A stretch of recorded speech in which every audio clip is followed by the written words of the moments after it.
Hi, I'm Lori. And I'm Kevin, and this is No Longer Ashamed. We are survivors of childhood sexual abuse. And we're here to share with you that if you're a survivor, you don't have to be alone. Our logo is a salamander, and the reason is a fire salamander can survive a fire, and you have survived a fire. We want to help you with your journey to healing and hope. We are all survivors together, and we walk this journey together, and you are not alone. By telling our stories, we are hoping that you will have the courage to share your stories as well and find your voice. Because stories are so important, and for so long I know that I wouldn't tell my story, but when I finally shared my story, that's when I got my freedom. And this is our journey and your journey to healing and hope. So come with us. So we have to talk about something Kevin doesn't want to talk about. Yeah, this is one I've been meaning to do an episode about, but I just have managed to avoid it because I just don't really look forward to it. But we want to talk about rage, and not only why we have rage, but how it affects us. And how it affects the people around us. And how it affects the people around us. And that's why it's a hard one for me, because I know I have rage, and I know it has gotten better, but it hasn't completely gone away, and I'm still really ashamed of it. It's not something I'm proud of in my life. And sometimes I understand where it comes from, but I still, there's like in the Bible they speak of righteous anger. I don't think my rage is ever righteous. It's triggered and it happens, and so it's reactive. It's reactive, and I'm getting better at realizing when I'm going to be in a situation where and I'm understanding it more, but I still am disappointed in myself whenever I have rage. If you catch yourself, like you said, sometimes that you get triggered and you're going into rage, are there things that you can do to calm yourself, or do you leave the house, or what do you do? Yes, for me, it's mostly about kind of talking myself back from the cliff edge of rage and realizing that it's not the healthy reaction, it's not a productive reaction, and just realizing, okay, this isn't working, and acting out isn't going to make it better. How can I do something to avoid acting out, but also handle what I'm feeling? Because it's, the feeling doesn't go away, but you have to understand why you're having that feeling and what you can do with that feeling, rather than, like in my instance, throw things, break things, get in a rage. I even have, sometimes at work, I get really frustrated when things don't work well, and it's not my fault, it's something else is happening, and I just get frustrated, and I'll throw my hard hat on the ground and just stomp around like a kid having a tantrum, and then I have to stop and go, look, this isn't helping. So you kind of have to look at yourself from the outside and go, okay, how's this going to make it better? Yeah. And say, what can I do? I got these emotions, but what can I do so I don't act out? I feel like embracing the emotion, because emotions are a clue for us that we're feeling something. So for instance, you may be reacting to something, but it might be actually that you're lonely. You've been going through this COVID and you're all alone and you're lonely, but you're overreacting to something, and that's often how you can tell it's rage. Now, for me, I pushed it all inward, and so that caused depression for years and years. And still, it's a little difficult, and I'm not afraid of my rage. I just don't even know. Well, I know I don't want to yell at a person because I was yelled at, but I think that it's just such a foreign thing that maybe I need to practice it. Maybe I need to, go break some things. But, the whole thing is that we have those feelings, and those are really important. Yeah. So when we try to stuff them, that doesn't help. But we've got to feel the feelings. But when we do act out in rage, anyone around us, that's abuse. Yeah. That's abusing the people around us, because now they're scared. Yeah, we're impacting them in a way that harms them. Mm-hmm. And I think a lot of my shame and feelings of guilt about this is because of my father and his temper. And so for most of my life, I bottled up my rage as well. And I wouldn't express it. I wouldn't express feelings, period, because feelings were scary. Because, Danger. yeah, my dad, when he would express those feelings were scary. He was act out in rage a lot. And then as I started to experience my feelings, I still kept the anger and rage in for the most part, and I would only express it in certain situations that I knew were safe and, I wasn't going to affect anyone else. But then it slowly creeped into my life, and I kind of lost control at times and allowed it to blow up in my life. And that's exactly what you were afraid of happening. Isn't that interesting? Yes, it is. We try to avoid it because we think we can control it. And then we end up. I remember when I was 14, I went to a seminar and they said, if you don't forgive the person who hurt you, you will become just like them. And same thing when you're afraid you're going to be like somebody. A lot of people with mentally ill parents, they have seen the ups and downs and they think if they have something, if they feel a little too excited, they're like, oh no, it's happening to me, And so we try to manage without actually talking about the feelings, without actually acknowledging them and naming them. Mm-hmm. And it's like I say in recovery, with recovering addicts, they have two feelings, happy and mad. Mm-hmm. It's one or the other. And there are so many more feelings. Yeah. Thinking about it, I think part of it is I haven't had a real safe outlet, for a long time I was managing my rage because I did have an outlet to explore it and to express it where it wasn't going to harm anyone. But in my life now, I don't really have that outlet. So when it comes up, if I don't manage it, it just blows up. And then I scare people and do things that aren't really healthy. So I think it's part of the process that's important is to finding the safe place to express your emotions. What was your safe place? For quite a while it was therapy and group therapy. Mm-hmm. And group therapy was one of the best. Yeah. Because I was with these men that we all felt safe talking about things and expressing things together. And it also reinforced it was like the support. We reinforced that it was okay to have these feelings, to have had, emotions that we needed to get out, that we didn't have any other place to get out. And so I don't really have that kind of community where I can just lose it, express how I feel, and know it's not going to harm anyone. It's not going to be at them. The reason you don't have that anymore, did you graduate or did you just get busy? Why is that not a part of your life? I think because I don't express those feelings much with anyone else except my wife.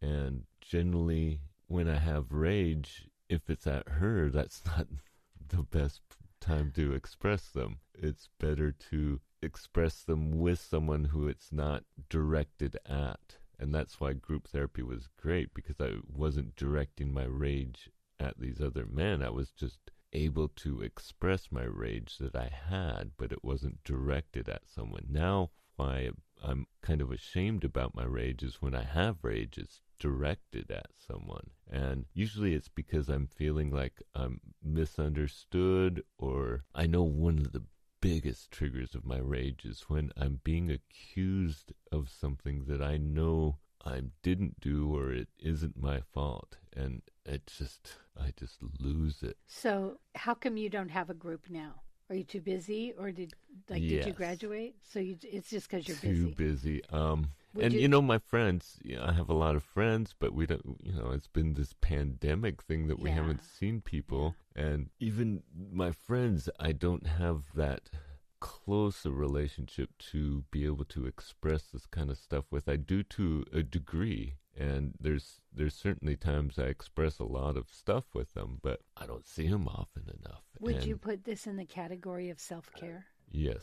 So what will it take for you to find your tribe again? Yeah, I need to find a group that I can regularly get together with, and we can we can process, we can be safe to process about, because I think that's something that you really need to do throughout this process. It's not something that goes away, and this is kind of evidence of that it's not something that you just, okay, you've gotten to that point, now you're over it and it's done. That's why I asked you. I wanted to know if it was just because of the way things are, or if there comes a point where you give up your group. Yeah, well, I think that's going to be an important thing I need to start looking into. So when my clients tell me that they need to do something, I always say you won't. That's right. Until you get to want to. Mm-hmm. And it's those kind of habits and behaviors that we're not proud of that will actually keep us from reaching out. And so I would challenge you to find a way that you can get to that want to be a part of a group.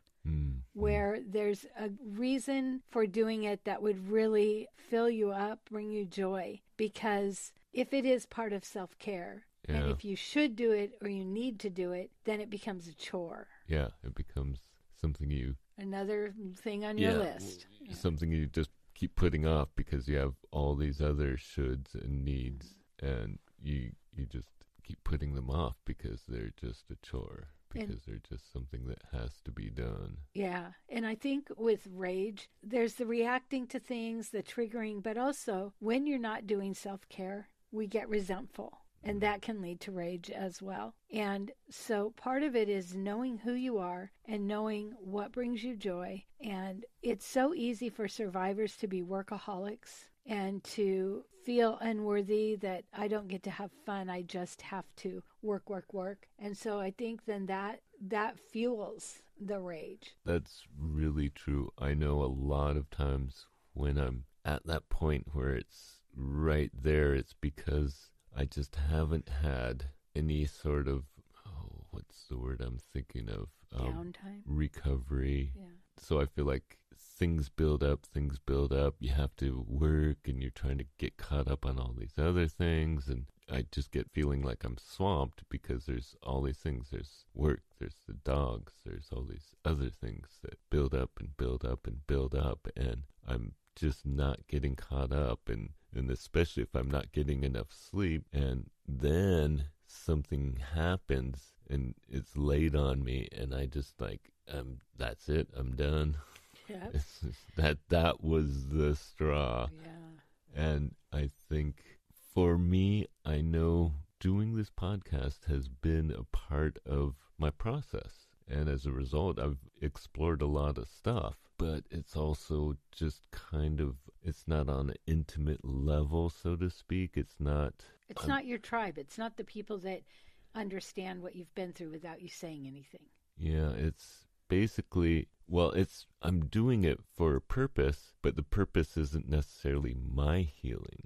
And although it has helped, it certainly helped, but I haven't taken the time to actually continue with what I need to take care of, I'm doing that word again, what I want to change in my life. Yeah. Because you have a certain set of values. And I think that often we have these values that we claim, but we don't live them out. We say, I want more family time, but then we work all the time. Mm-hmm. And so it's taking a look at our values. And it really, this is just reinforcing the power of self-care. Yeah.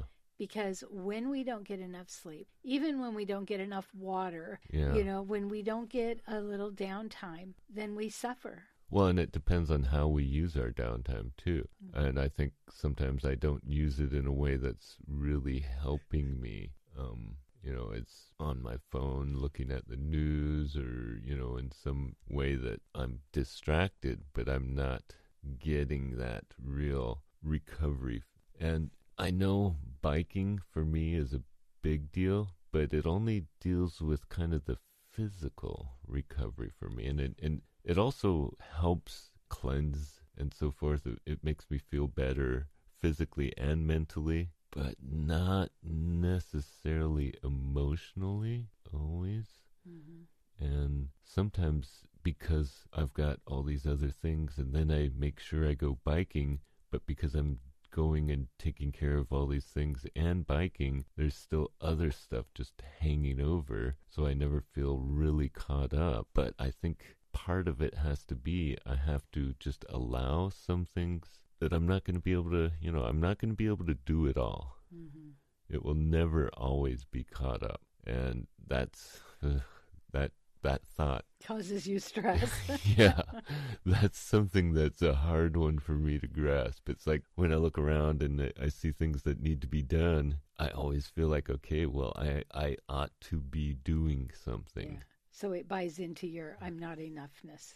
Yes, and that's part of what leads to this build-up, and it just builds up and builds up and builds up, and then finally when something sets me off, it just all comes out. I think what we forget sometimes, I know I do, is that when we choose to, say, ride our bike, and then we come home and this wasn't done, it's like, we made a choice to do self-care and something else suffered, but it's not happening to us. It's a choice we made, so we can say, well, I made that choice, so I'll live with this for a while because the greater good was me riding my bike. And I feel like as survivors, we beat ourselves up all the time. All the time we're not good enough, we didn't do enough. And I work with people recovering from drugs and alcohol. And what I love about it is they know they have to connect with source, higher power, God, every day. They have to find time every day to get quiet and get centered, or they're going to go use. Yeah. And those of us that haven't had those struggles don't realize the value of that. And just taking those few minutes to just be quiet, to think, to read something motivational rather than flipping through Facebook. It's valuing yourself and realizing that even 5 minutes that is just all about you being can really influence your whole day. Yeah, you're just being still. Connecting to God or whomever it is that you connect with, the power that you find your source. Right. And just being still and letting everything, making that the important thing rather than everything else. Because I think a lot of time in my life, everything else is the important thing. And that has this, there's like this background noise of things need to get done, things need to get done, things need to get done. And I do find time, but I also look around and go, I gotta do this, I gotta do that. There's always that list going on. But I think for me, rage is a hard one because we have rage. I know for a lot of men, the rage is kind of a vengeance thing, a revenge thing. You want to lash back, you want to lash out, and revenge isn't going to serve you. We're not going to gain anything from revenge. But I know for a long time I wanted revenge, and I actually not kind of at all. I did impose a form of revenge on my perpetrator for a while. It was a emotional revenge on him. And that lasted for 10 years or so, where I was taking it out on him. But it did not help me heal. It did not help me get over it. It did not help me get past it. It kept me bound. I was in bondage to that revenge. Yeah, and that's what happens is that then that person gets all this free rent in our head, and they may have moved on. They're never thinking about what they did to us, but we're still every day dwelling on it. And there's a verse in the Bible that says, "Vengeance is mine, saith the Lord," and that it's not our job to get vengeance. In fact, our job is to forgive. And a lot of people feel like that's letting somebody off the hook. But when we have unforgiveness, then that fuels the rage as well. Yeah, and keeps us bound to that.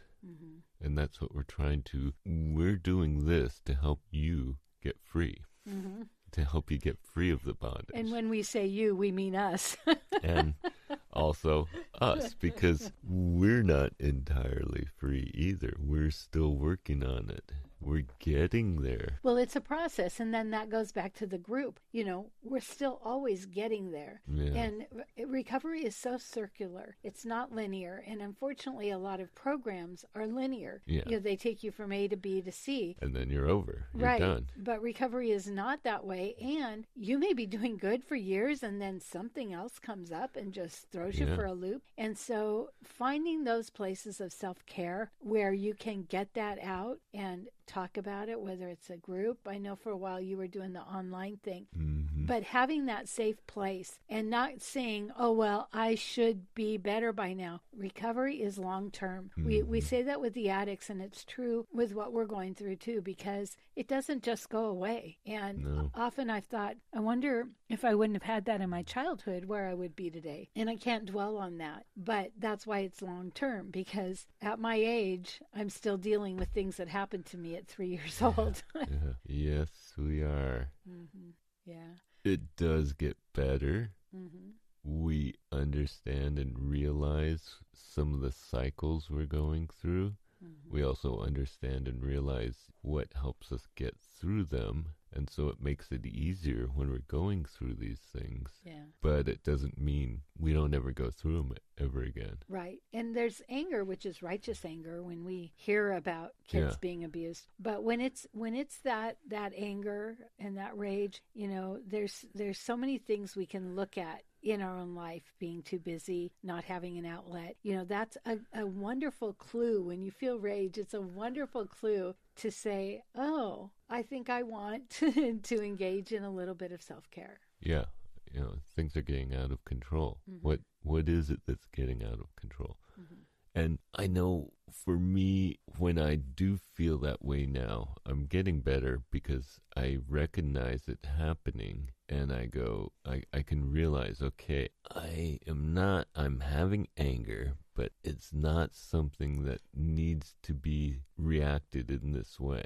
It's not, okay, maybe I feel like I'm being misunderstood. Maybe I feel like I'm being accused of something that I didn't do or I don't deserve, but I don't need to react like this. I can react in a different way. And that's kind of how I've been dealing with it lately. But I love what you say about it's an indication of things being out of control. It was like what Charnel's therapist said. Feelings are information.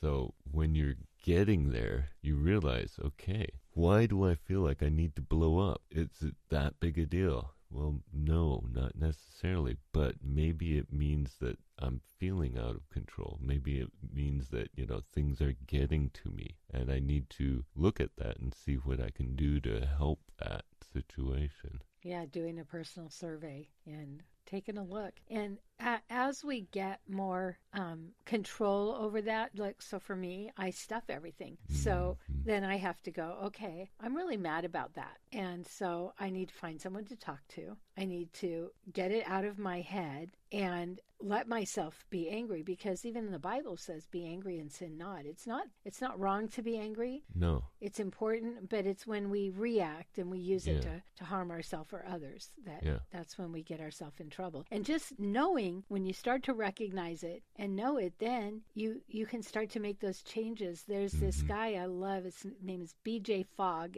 Fogg, and he talks about tiny habits. And so it's like, as we start to instill these new behaviors to take care of the old behaviors, that it's those little things. So maybe every day you can't find your keys before work, and so you're mad. Yeah. And you finally find them and you're late to work. So a tiny habit would be putting your keys in the same place every day. Every day, yeah. And then you build that into, when I come home, do I always get a drink of water? You combine habits. But when we look at what we're mad at, a lot of times it's very solvable. Yes.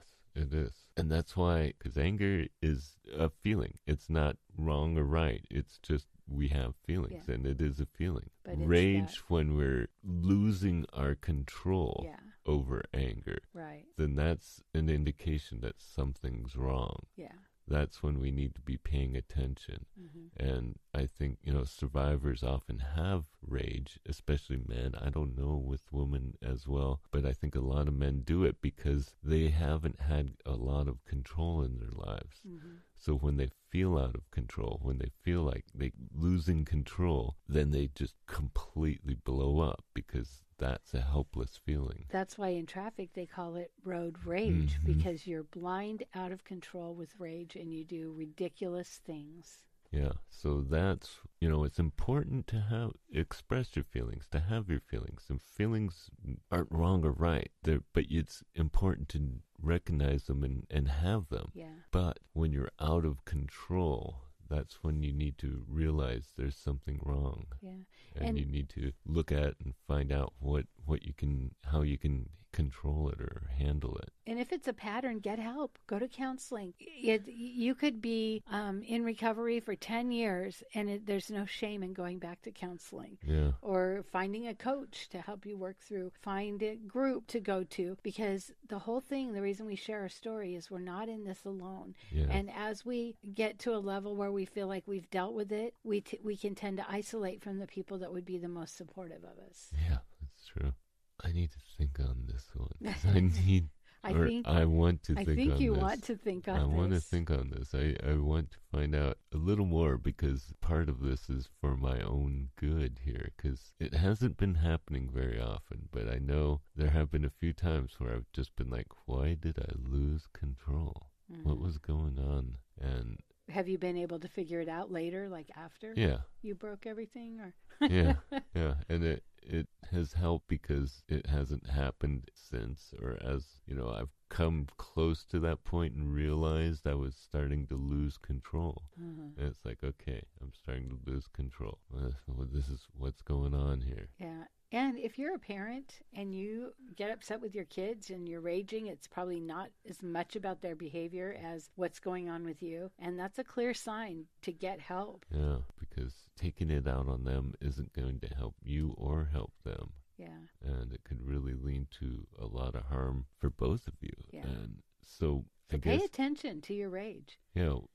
What is it that causes you to lose control, and when is it that you are losing control? What's going on in the rest of your life that might be causing you to get to the point where you just can't handle anything? There's one underlying thing that can be happening is time of year. Mm-hmm. So yes. The time of year that your abuse happened could actually trigger you, even if you, in your mind, you can't remember, was it spring or fall, or was it, but your body remembers. Yeah. And there's a great book called Your Body Holds the Memories. Yes. I've got it on hold. I can't remember who wrote it, but just recognizing that your body knows more than you, and it may be reacting to something that you're not really clear on.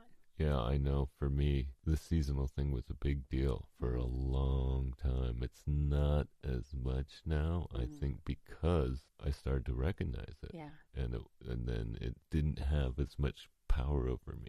Yeah. But for a long time, the seasonal thing was really hard. Yeah. And yeah, I mean, there's a lot of things, but that's why it's important to pay attention to what's going on in the rest of your life that could be causing you to lose control with this one thing. It might not just be the one thing that you're losing control over. It might be all these other factors that are just building up, and you're just not addressing them, or you're letting them drag you down to a point where you just can't handle anything anymore. Right. Be a detective, look around, think around, see, look for clues. And I'm a big advocate of journaling. And if you could write them down, it helps.